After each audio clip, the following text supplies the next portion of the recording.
stage directions. And this is a one-act play by Tennessee Williams. It's called Talk to Me Like the Rain and Let Me Listen. And Tennessee Williams is such an amazing writer, and the whole play is beautiful. I'm looking at trying to put it on next year sometime. But anyways, even his stage directions are beautiful, so. Talk to me like the rain and let me listen. A furnished room, west of 8th Avenue in Midtown Manhattan. On a folding bed lies a man in a crumpled underwear, struggling out of sleep, with the size of a man who went to bed very drunk. A woman sits in a straight chair at the room's single window, outlined dimly against the sky, heavy with rain that has not yet begun to fall. The woman is holding a tumbler of water from which she takes small, jerky sips, like a bird drinking. Both of them have ravished young faces, like the faces of children in a famished country. In their speech is a sort of politeness, a sort of tender formality, like that of two children who want to be friends, and yet there's an impression that they have lived in this intimate situation for a long time, and that the present scene between them is the repetition of one that has been repeated so often that its plausible emotional contents, such as reproach and contrition, have been completely worn out, and there's nothing left but acceptance of something hopelessly inalterable between them. Man, hoarsely. The woman murmurs something inaudible. Woman. Man. The woman stretches the thin bare arm out of the raveled pink rayon sleeve of her kimono and picks up the tumbler of water, and the weight of it seems to pull her forward. The man watches solemnly, tenderly from the bed as she sips the water. A thin music begins, hesitantly, repeating a phrase several times as if someone in the next room were trying to remember a song on the mandolin. Sometimes a phrase is sung in Spanish. The song could be Estrelita. Rain begins. It comes and goes during the play. There's a drumming flight of pigeons past the window, and a child's voice chants outside. Child's voice. The chant is echoed mockingly by another child further away. Man, finally. The woman leans forward with the weight of the glass seeming to pull her, sets it down on the windowsill with a small crash that seems to startle her. She laughs breathlessly for a moment. The man continues without much hope.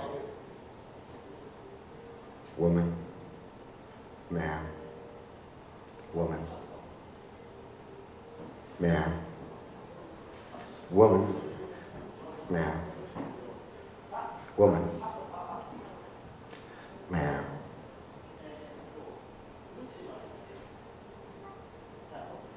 The woman sets her glass down. The woman gasps as the flight of pigeons sweeps past the window. Woman, faintly. Man. Woman.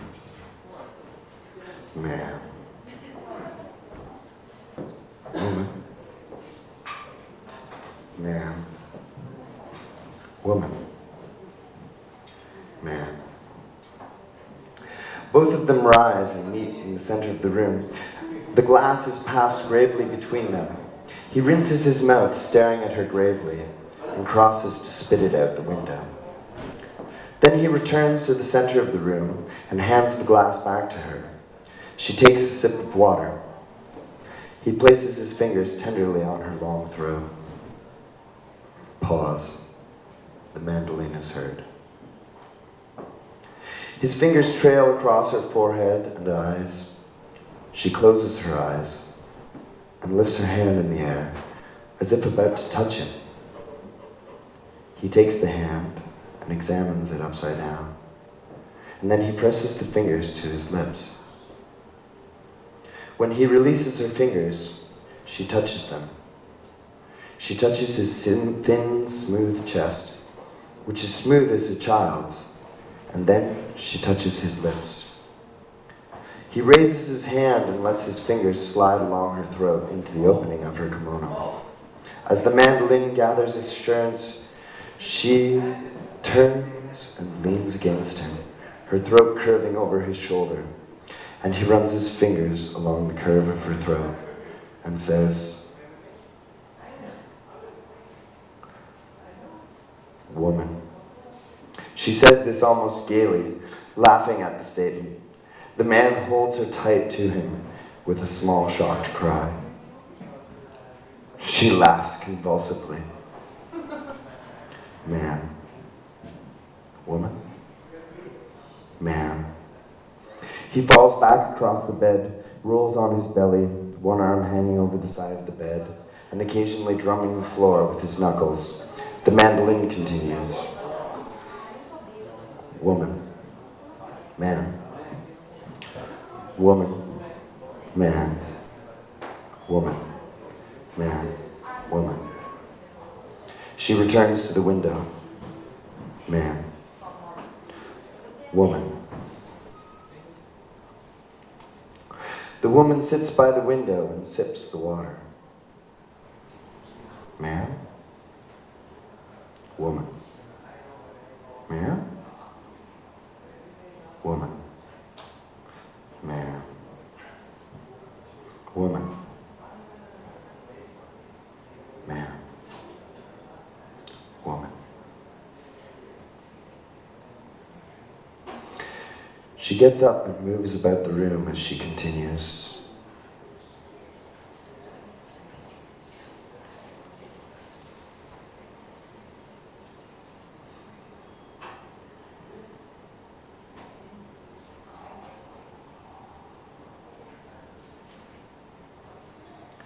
She sits down again unsteadily by the window.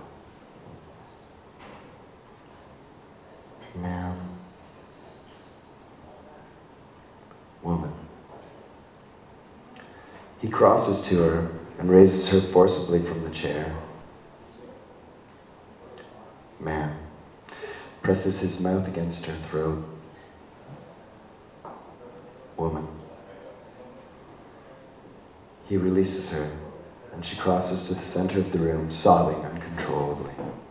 Sits down on the bed.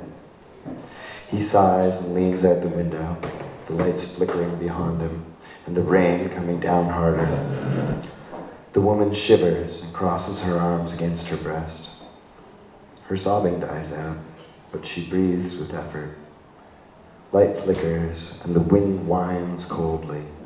The man remains leaning out. At last, she says to him softly. He turns, his face lost to her as the curtain falls.